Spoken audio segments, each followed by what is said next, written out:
사람은 드라마를 보면서 어떤 마음을 갖냐면 너무 슬퍼가지고 눈물을 펑펑 흘리기도 하고, 그리고 어떤 사람들은 아주 긴장을 하기도 하고, 그리고 어떤 사람들은 스스로 각본을 막 짜기도 해요. 저 악한 사람은 이렇게 돼야 되고 저 착한 사람은 저렇게 돼야 되고, 그러면서 나름대로 각본을 짜면서 드라마를 보고, 성질이 못 이겨서, 자기 성질을 못 이겨서 드라마가 뜻대로 안 될 때는 재떨이를 집어던져가지고 텔레비를 깨는 사람도 있습니다. 그렇게 분노하면서 실제인 것처럼 보는 사람도 있어요. 그러나 한 명만큼은 그렇게 긴장하지 않고 여유를 부린 사람이 있습니다. 그게 누굴까요? 작가입니다. 작가는 긴장할 것도 없고 뭐 스릴 있게 오금이 저릴 것도 없고, 왜냐? 모든 것을 처음부터 다 알고 있어요. 그리고 모든 것을 다 알고 있고 모든 것을 그의 손에 따라서 달라지기 때문에 더 이상 뭐 긴장할 것도 없고 그냥 그렇게 생각할 이유도 없습니다. 그런데 오늘 우리가 읽었던 본문을 보게 되면 누가 등장하느냐? 뭐 이 죽은 나사로, 죽음의 고통 속에서 정말로 사람들이 보고 슬퍼하고 있는 나사로의 그 모습을 바라보면서 어떤 모습을 갖냐면, 예수님 반응은 작가와 달라요.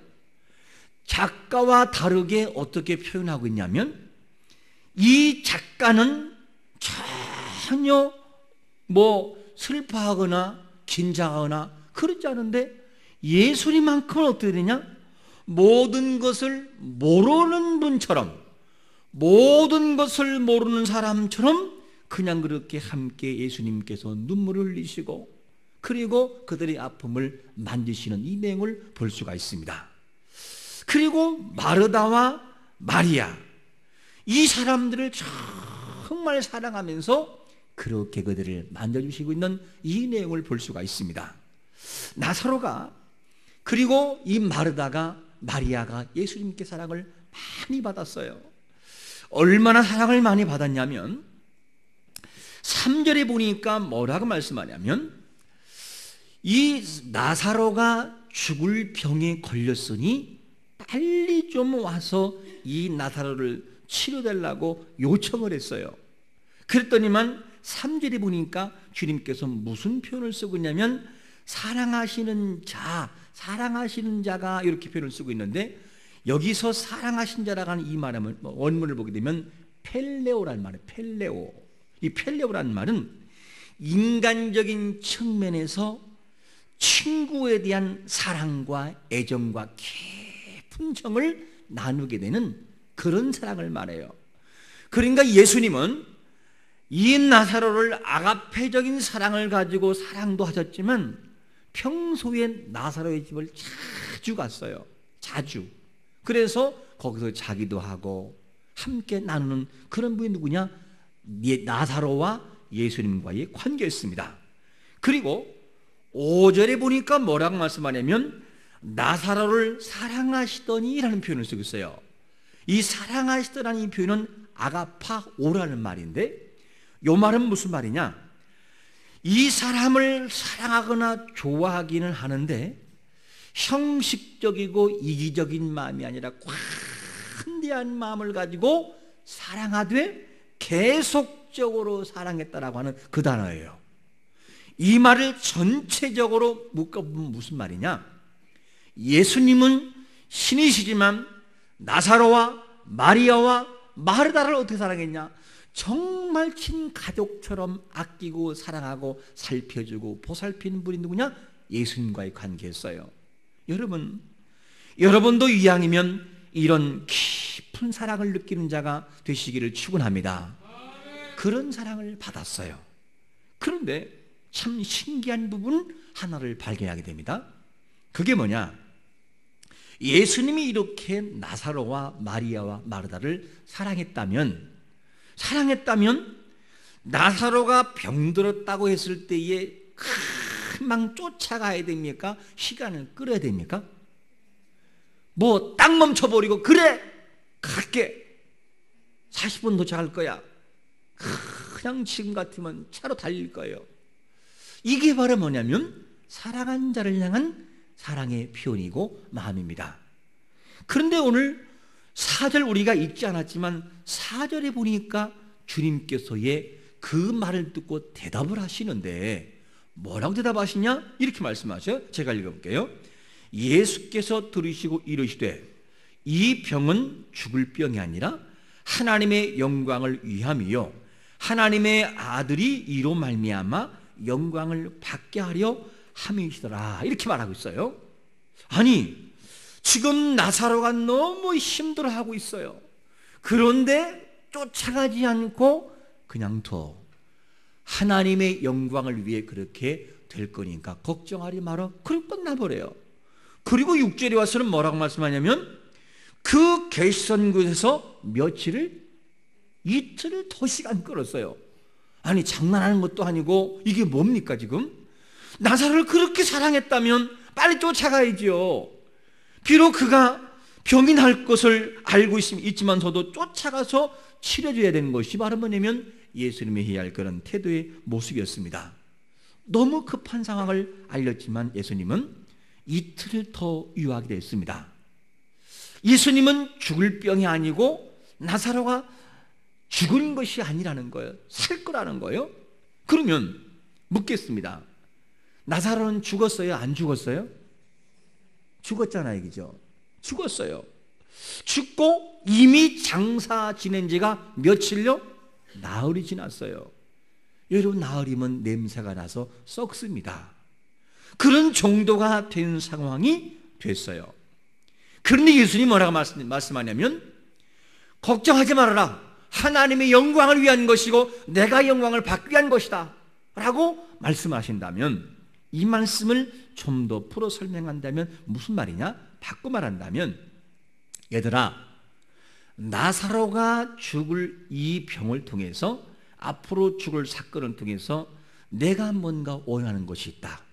이 사건을 통해서 너희들에게 교훈할 것이다 라고 하는 하나님의 깊은 마음에 있는 것이 거의 것입니다. 그래서 주님은 그 나사로의 죽음을 통해서 뭔가 말씀하고 싶은 게 있었어요. 여러분 하나님이 우리 환경 속에 다양한 방법과 사건과 사고와 많은 일을 통해서 뭔가 말씀하고 싶은 것이 있음을 여러분들이 믿으시기를 바랍니다. 말씀하고 싶은 게 뭔가 있어요. 자세히 들여다보고 집중해서 기도하고 뭔가 뜻을 구하면 하나님이 그걸 원하셨구나. 그 대답이 나와요. 오늘 본문에도 너무 급하게 사람들을 보낼 만큼의 위급 상황인데 주님은 가지 않아요. 그리고 하나님의 영광이고 내가 뭔가 영광을 받고자 하는 그 무엇이 있다는 거예요. 주님은요, 주님이 누구인지를 사람들에게 알리고 싶었어요. 특별히 마르다와 마리아 이 두 사람에게는 내가 누구인지, 너는 나를 어떻게 고백하느냐, 내가 누구인지를 말씀하고 싶은 것이 뭐냐면 주님의 마음이었습니다.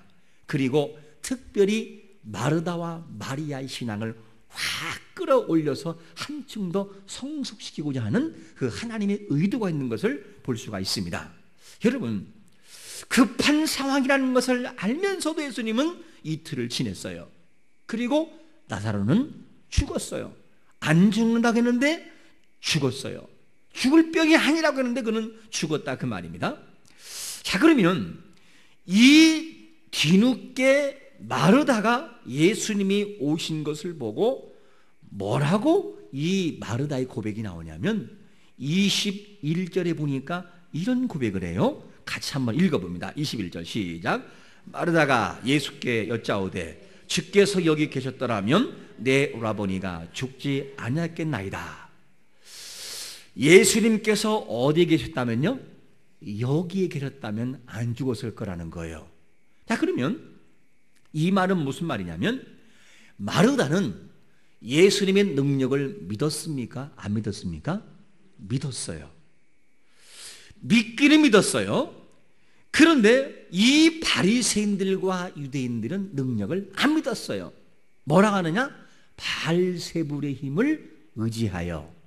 예수님의 능력 베푸심은 하나님의 능력이 아니라 산의 권세를 가지고 저런 이적을 행한다 그러면서 비방을 했는데, 마르다는 뭐라고 하느냐? 예수님의 능력을 믿었기 때문에 주님이 여기 계셨다고 한다면 분명히 나사로는 안 죽었을 것입니다, 이러면서 고백을 합니다.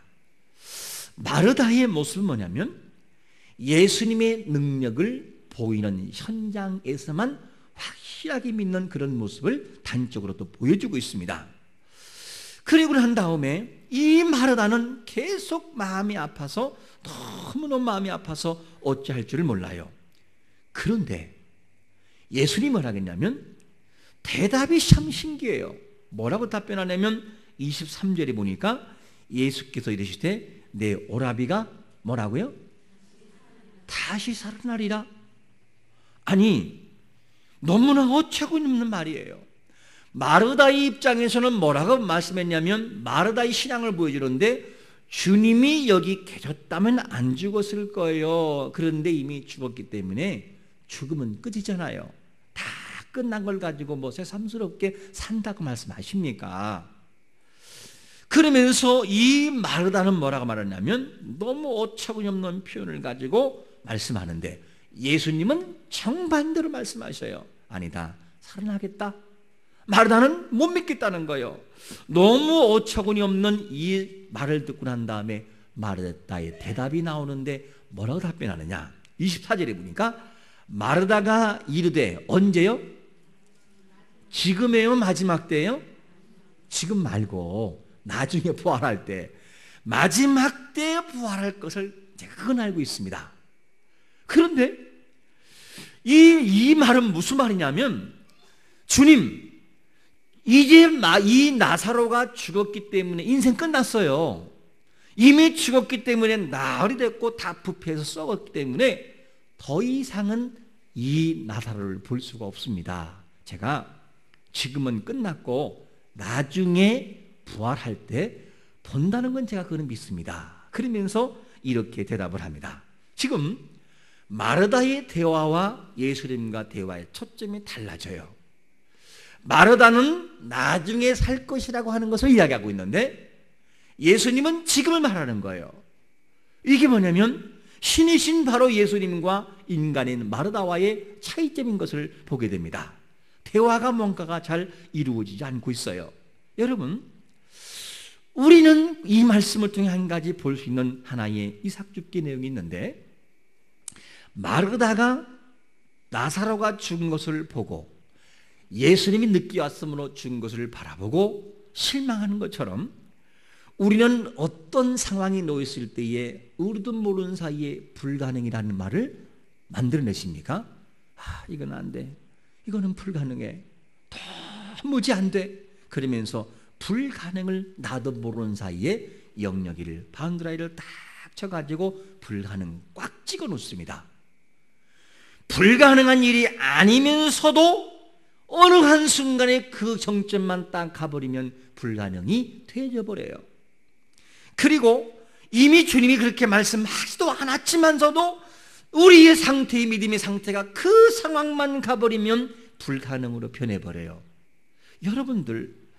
여러분들은 무엇이 여러분들의 신앙을 마비시키고 어떤 상황에 가면 그 상황만 부닥치면 완전히 마비가 돼서 불가능을 노래하는 그런 사람, 하나님의 능력이 너무 크고 위대한데도 불가능한 분으로 취급해버릴 때가 있냐는 것입니다. 우리가 이럴 때가 참 많이 있어요. 하나님은 전능하시고 능력자신데 우리가 어느새 그분만 가버리면 그냥 불가능처럼 완전한 좌절을 노래하고 안 되는 것처럼 절망할 때가 얼마나 우리가 많이 경험하는지 몰라요. 여러분, 주님께서는 뭐라고 말씀합니까? 요한계시록 4장 8절에 보니까 이렇게 말씀하고 있어요. 이 네 생물의 고백인데, 네 생물은 각각 6날개를 가졌고 그 안과 주위에는 눈들이 가득하더라. 그들이 밤낮 쉬지 않고 이르기를 거룩하다 거룩하다 거룩하다, 주 하나님 곧 전능하신 이여 전에도 계셨고 이제도 계시고 장차 오실이라, 이렇게 표현되고 있어요. 거룩하게 보이는 그 네 생물이 뭐라고 하냐면 전능하신 이여, 이렇게 고백해요. 여러분, 전능이란 말이 뭡니까? 전능이라는 그 말은 못할 것이 없는 분이 못할 것, 모든 걸 할 수 있어요. 여러분들의 모든 문제도 그분의 손에 들리면 되는 것을 믿으시기를 축원합니다. 안 되는 것이 아니라 내가 못 믿는 것뿐이라는 것이죠. 이것을 우리에게 말씀해 주고 있어요. 하나님은 천지를 창조하시고 말씀으로 모든 것을 창조하신 능력자가 되기 때문에 그분은 전능하신 분이에요. 전능해요. 모든 걸 다 하셔요. 그런데 하나님은 천지 창조할 때나 지금이나 앞으로나 동일하셔요. 그분은요. 그런데 변한 것이 뭔 줄 아십니까? 변한 것이 우리의 믿음이라는 거예요. 우리의 마음이 순간순간 변해서 하나님을 끌어내리기도 하고 높이기도 해요. 어떻게? 내 얕은 믿음 때문에. 여러분, 하나님은 처음부터 동일하셨어요. 그냥. 그런데 변한 것이 뭐냐? 우리의 마음 상태만 변한 것이 뭐냐? 그게 우리의 모습이라는 것을 알 수가 있습니다. 이것이 바로 우리의 모습인데, 그런데 이 우리의 상태가 마치 마르다처럼 뭐라고 말하냐면, 마르다는 주님, 지금은 못 살고요, 나중에 부활합니다 라고 말했더니만 예수님이 마르다를 향해 던지는 질문이 있습니다. 이렇게 말씀하세요. 핵심적인 부분을 던지는데 25절에 보니까 이렇게 던져요. 같이 읽어봅니다. 시작. 예수께서 이르시되 나는 부활이요 생명이니 나를 믿는 자는 죽어도 살겠고 무릇 살아서 나를 믿는 자는 영원히 죽지 않으리라. 이것을 내가 믿느냐? 26절까지 말씀해요.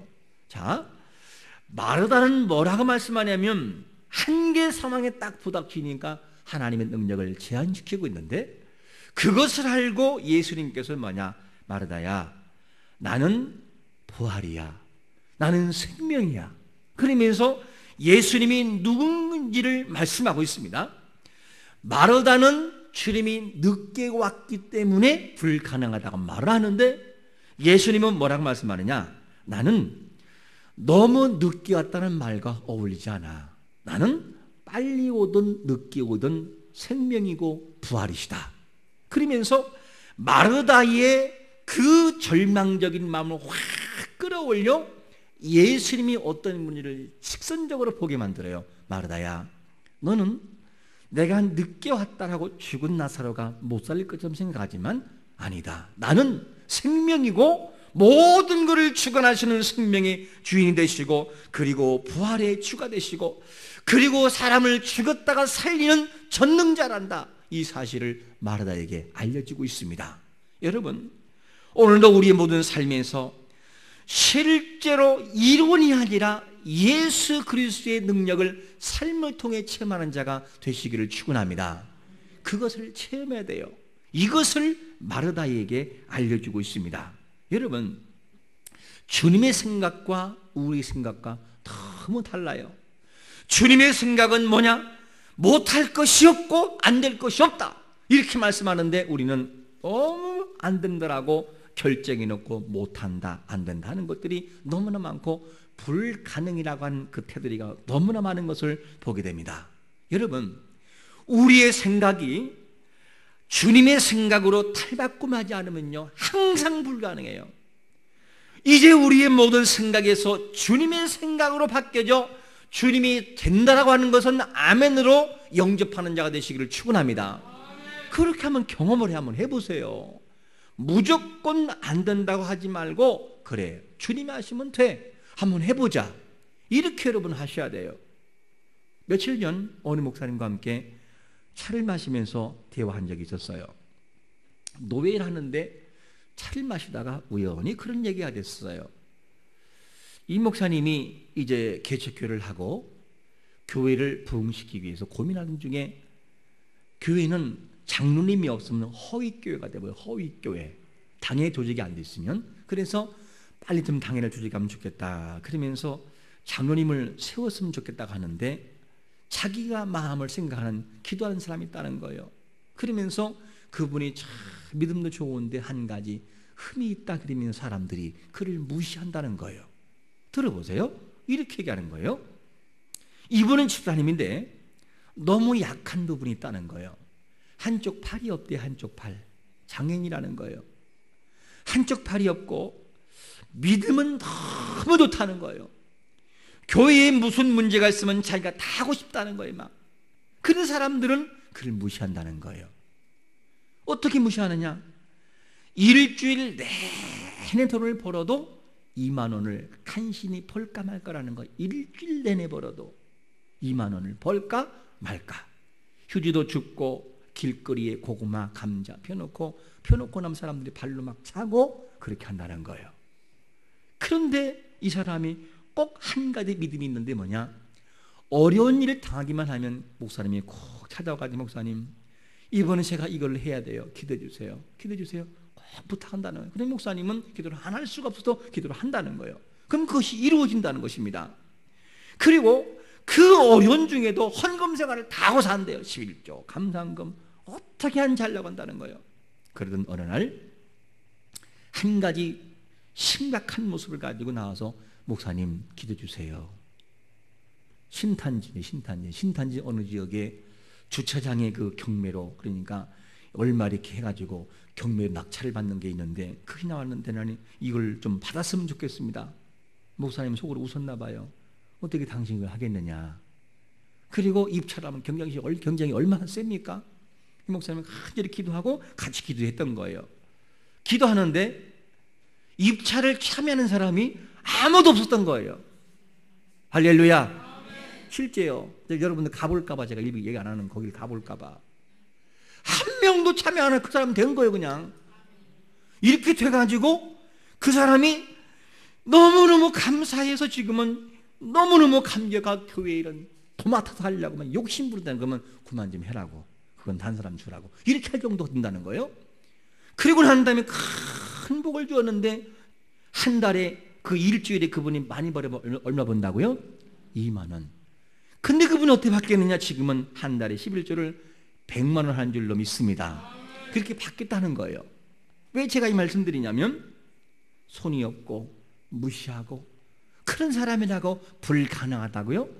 하나님의 능력은 약한 자를 세워서 강하게 하시는 능력이 있음을 믿으시기를 축원합니다. 왜 우리가 자꾸만 불가능이라고 하는 테두리를 만들어 놓냔 말이에요. 마르다의 모습에서 이 모습이 있습니다. 그 주님은 깨우는 거예요. 마르다야, 지금 내가 늦게 왔다고 안 된다고 생각하느냐? 아니야. 나는 그런 분이 아니라 전능하시는 분이란다. 생명이시고 네가 생각하는 것처럼 장소와 시간과 배경 따라 나를 제한시키도 되는 그런 분이 아니라 나는 모든 것을 할 수 있는, 모든 것을 가능케 하는 시간과 장소와 사람과 환경을 뛰어넘어 역사하는 분이란다. 나는 부활이요 나는 생명이란다. 이 사실을 정정해 주고 있습니다. 우리의 신앙이 예수 그리스도를 바라보는 신앙이 뭔가 달라지기를 축원합니다. 불가능을 가능케 하시는 생명의 주인 마르다에 이것을 말씀하고 싶어서 사건을 통해서.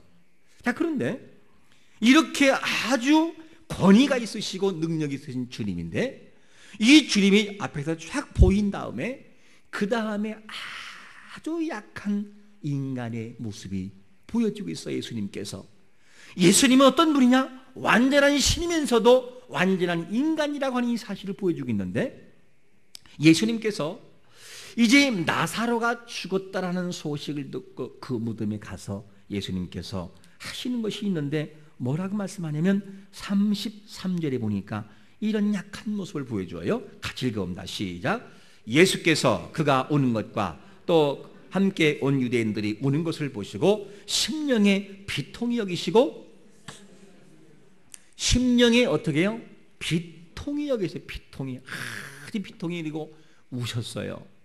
그리고 예수님께서는요 또 35절에 보니까 뭐라고 말씀하냐? 예수께서 눈물을 흘리시더라. 여러분, 서른 번을 제가 그 말씀 드렸어요. 작가는 눈물을 안 흘린다고, 작가는 긴장하지 않는다고, 작가는 모든 것을 다 알고 있기 때문에. 그런데 예수님과 작가와 다른 것이 뭔 줄 아십니까? 예수님은 한 인생이 아파하는, 사랑하는 그 마르다와 마리아가 울고 있는 모습을 바라보고 아픔 속에 들어가서 같이 울고 있어요. 그거를 마음을 완전히 이해하고 결론을 알고 있지만 예수님은 그들이 아파하는 슬픔 속에 함께 들어가서 함께 울고 있는 눈물을 흘리시는 예수님의 그 인간적이면서도 우리의 깊은 내면을 알으시는 그 다정다감하신 그 모습 우리에게 보여주고 있습니다. 여러분, 한 가지 묻습니다. 일본과 대한민국이 축구 결승을 하면 오금이 저릴까요? 안 저릴까요? 오금이 저리고요. 어떻게든지 이긴다는 그런 생각 가져요. 그런데 한 번 게임이 끝나고 두 번째 보면 오금이 저릴까 안 저릴까요? 안 저려요. 안 본 사람이 와서 보면 혼술 들어요. 저거 다음에 골인다. 슛! 얘기하지 마, 얘기하지 마. 이렇게 갑니다. 왜? 알기 때문에. 그런데 주님은 뭐냐? 모든 결론을 알고 두 번, 세 번, 10번 본 것보다 더 정확하게 알고 있어요. 그런데 주님 뭐라고 하냐? 우리의 아픔들이 있을 때 함께 울어주시는 분이라는 거예요. 여러분들의 모든 결론을 주님이 알고 있지만 내가 아파서 울고 있으면 주님도 함께 옆에서 울고 있다 그 말이에요. 여러분, 여러분들의 마음을 너무 잘 알고 있고 함께 슬퍼하고 슬픔 속에 들어가서 울어주고 계신 주님의 그 사랑을 함께 느끼시기를 축원합니다. 그분이 우리의 주님이라는 거예요. 다른 종교에서 볼 수 없는 이 하나님의 사랑하심, 우리를 살피시고 약하시고 약한 인간의 모습처럼 정말 완전한 인간처럼 보이시는 그 약한 모습, 내 감정을 읽어주시고 내 아픔을 이해하시는 주님. 주님은 50%만 신이시고 50% 인간이 아니라 100% 완전한 신이시며 100% 완전한 인간이신 거예요. 그러면 우리의 모든 것을 너무나 잘 알고 있습니다. 너무 자상하신 이 모습. 그러면서 나사로가 죽은 모습을 바라보고 무덤을 향해서 뭐라고 하느냐? 비통한 마음, 즉 비통이 여기서 그 말을 쓰고 있는데 이 비통이란 말, 그리고 38절에 또 뭐라고 하냐? 비통이 여기 있다는 두 말이 자꾸 반복돼요. 한글 개역 성경에는 이 비통이란 그 말이 그냥 비통으로 끝나지만 원문에 더 가까운 해석이라고 한다면 주님께서 분노로 고함을 치셨다. 분노. 그리고 주님께서 경노하고 고함을 지른다. 이 무슨 말이냐면 무덤을 향해서, 즉 예수님께서 죽음을 향하여 경노하신 겁니다. 예수님께서 나사렛의 무덤을 바라보고 그걸 바라보고 슬퍼하는 그 모습 보고 그냥 주님께서는 경노하는 비통의 마음을 가졌어요. 왜 그러냐? 사람들은 뭐라고 생각합니까? 누구나 죽는데 뭐 죽으면 끝난 거야. 그러면서 죽음이라고 하는 것을 통해서 인생을 체념하게 만들어 놓아요. 그런데 예수님이 뭐라고 하느냐? 분노하시는 이유는 뭐냐면 예수님께서 이 세상을 창조하실 때, 하나님이 세상을 창조할 때는 뭐냐면 악과 죽음은 죄의 결과이지 하나님의 원래 목적이 아니라 그 말이에요. 하나님의 원래 목적은 인생이 영원토록 살기 위한 목적인 것이지 죄의 결과가 죽음이지 그게 하나님이 원하는 것이 아니라 그 말입니다. 그러니까 주님은 죽음을 바라보면서 체념하는 인생들을 바라보고 마음속에 분노하셨어요. 그리고 예수님을 외칩니다. 나사로야 나오라 할 때 동인 것이 함께 나오면서 나사로가 살아나게 됐습니다. 여러분, 우리가 여기서 한 가지 알 수 있는 마지막 예수님의 헌신이 뭐냐면 만약에 나사로를 살리면 누가 죽느냐? 예수님이 죽어요. 왜 그런지 아십니까? 이 바리새인들과 유대인들은 예수님이 살린 것을 바라보면 너무 그냥 두질 않아요. 그 다음부터 이 유대인들이 뭐라고, 이 유대인들과 대제사장들과 공의원들과 바리새인들이 나사로를 살린 다음에 바뀌는 것이 뭔지 아십니까? 아니겠지만 53절에 보니까 이날부터 그들이 누구를요? 예수를 죽이려고 모의하니라. 예수는 죽어야 돼요.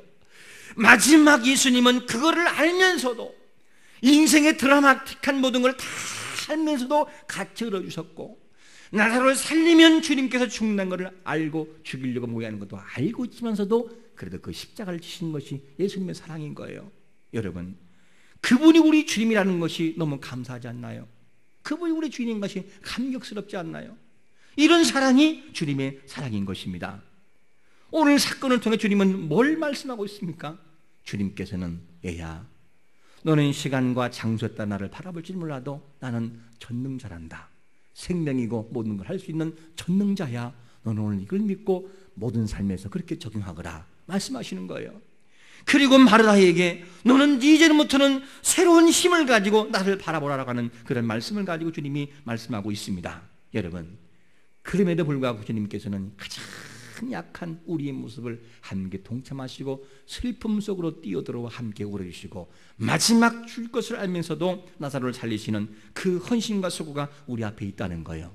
여러분들은 그 주님을 어떻게 고백하십니까? 주님은 우리의 모든 걸 위해서 헌신하고 수고하시고 죽으신 그분이었습니다. 이 예수 그리스도를 한 주 동안 삶에 돌아가서 삶의 현장에서 고백한다면 얼마나 좋겠습니까? 한 주 동안 살아갈 때에 생명이신 예수 그리스도, 우리와 함께 슬픔에 동참하시고 죽으신 예수 그리스도, 그분이 삶의 현장에서 느껴지고 체험되는 한 주가 되시기를 예수 그리스도의 이름으로 축원합니다. 아멘.